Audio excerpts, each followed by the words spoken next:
Weather predictions for a tropical system brewing in the Gulf of Mexico have taken a more concerning turn, with increasing chances that Florida could be hit by another hurricane just days after the last one.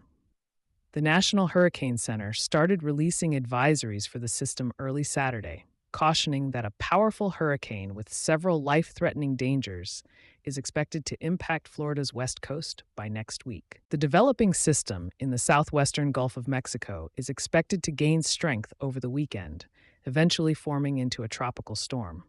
Forecast models indicate that the storm, likely to be named Milton, could quickly intensify as it moves toward the Florida peninsula. Several forecast models project that the storm will hit the west coast of Florida on Wednesday as a powerful hurricane, bringing heavy rainfall, dangerous storm surges, and destructive winds.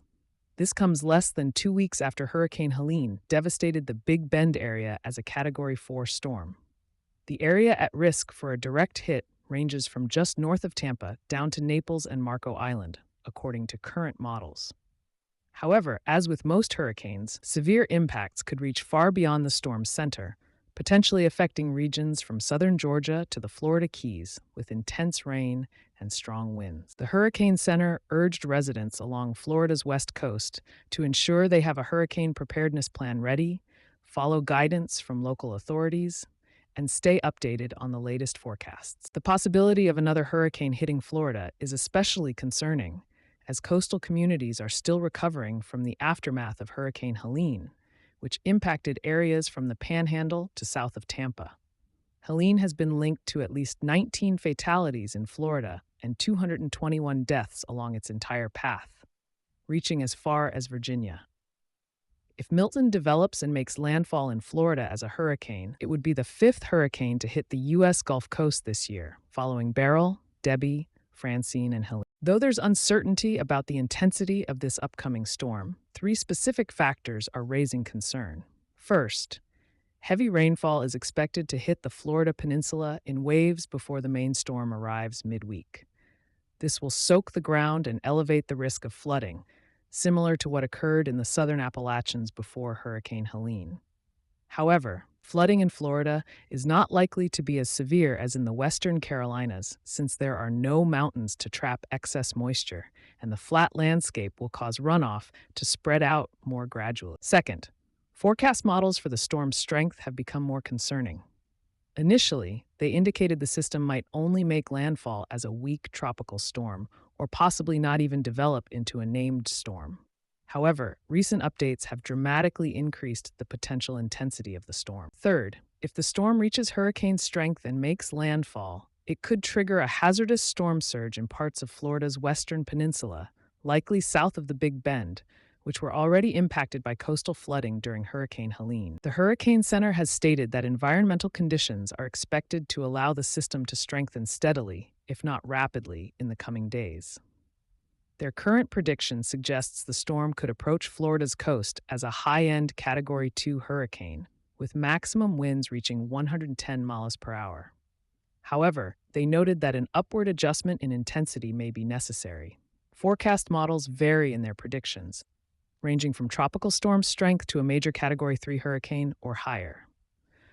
Most models place the storm within the Category 2 or 3 range. The ocean heat available in the Gulf, which serves as the fuel for hurricanes, remains close to record level. Computer model predictions differ regarding the precise location where the storm will make landfall. Models indicating a stronger storm typically suggest it will make landfall farther north, possibly near Tampa or the southern part of the Big Bend. Showers and thunderstorms ahead of the main storm may start affecting the Florida peninsula as early as Sunday, continuing intermittently through Tuesday.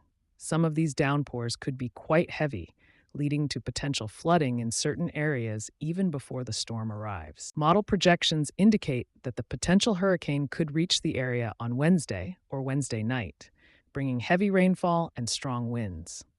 The storm is expected to move through relatively quickly, with conditions likely improving significantly throughout Thursday. It's difficult to determine the exact amount of rainfall for specific areas this far in advance, but the regions most affected by both the pre-storm rainfall and the storm itself could easily see totals in the double digits.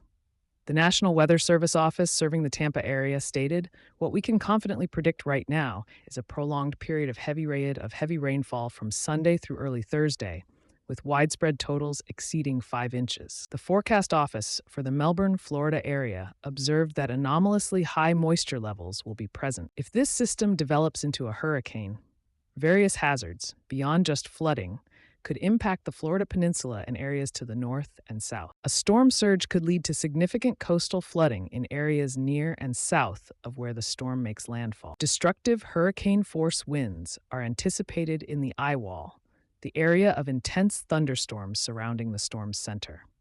Additionally, tropical storm-force winds strong enough to down trees and power lines, leading to outages, could extend over 100 miles from the center. Tornadoes may occur within the storm's rain bands, especially to the south and east of the landfall location. Beyond the Gulf of Mexico, the Hurricane Center is monitoring two other hurricanes, Kirk and Leslie, with peak winds of 80 and 120 miles per hour, respectively. Both storms are expected to stay over the open Atlantic and pose no threat to land. However, Kirk is producing rough surf and rip currents along the east coast beaches of the United States. Following the recent surge of hurricanes since Helene, the 2024 Atlantic hurricane season has now achieved normal to slightly above normal activity levels. With Milton on the verge of formation, there's a growing likelihood that preseason predictions for a busy season will be at least partially validated, despite previous criticisms that those forecasts were overly exaggerated. Thanks for watching. That was all for today. I hope you enjoy the video. Please like and subscribe to my channel to get the latest news. Thank you.